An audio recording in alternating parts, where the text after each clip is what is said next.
and this challenged us to do likewise in our own villages.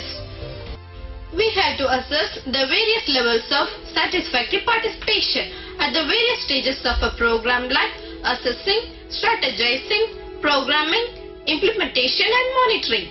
We had 4 children carrying a placard with one of the 4 statements: children not involved, children consulted, collaborative and children managed, and the other children were asked to go and stand near the placards accordingly.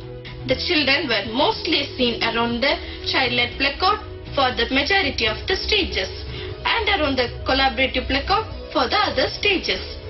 H assessment had one small modification. On one line of the H, we had an arrow upward denoting strengths, and on the other line, we had an arrow downward to denote weaknesses. Children pointed out to many strengths like having a forum, unity, opportunities to talk to people in authority, federation at various levels, increased sense of responsibility, ability to analyze better, consulting with other children, planning together and creating awareness among people about preventing dengue fever.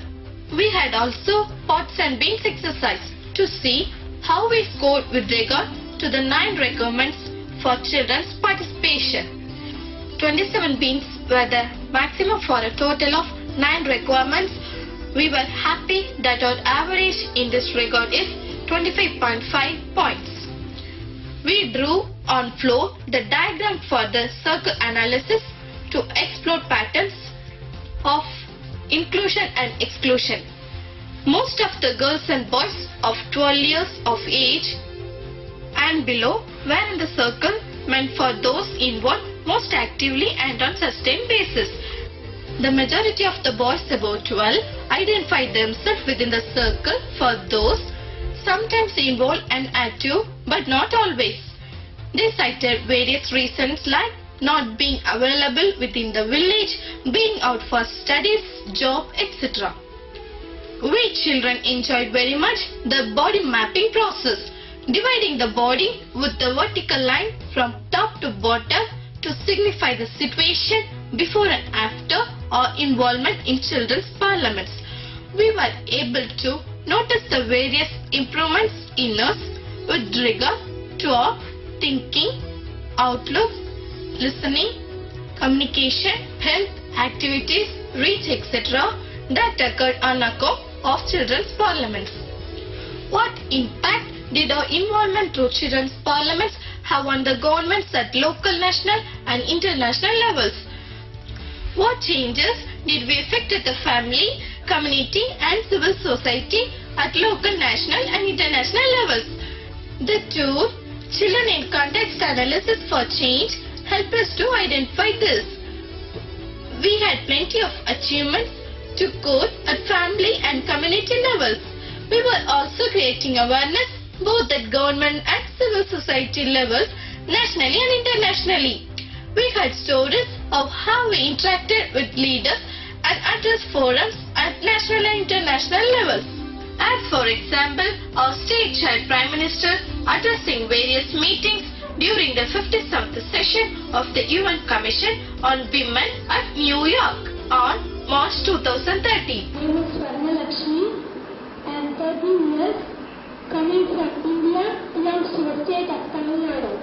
I am the child Prime Minister of Tamil Nadu.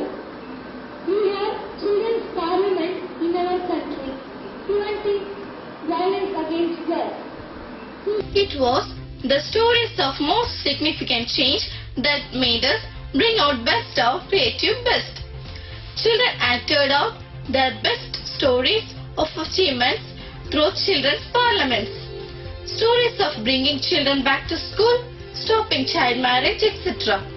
We had also subjective scoring for self-confidence before and after. We felt encouraged.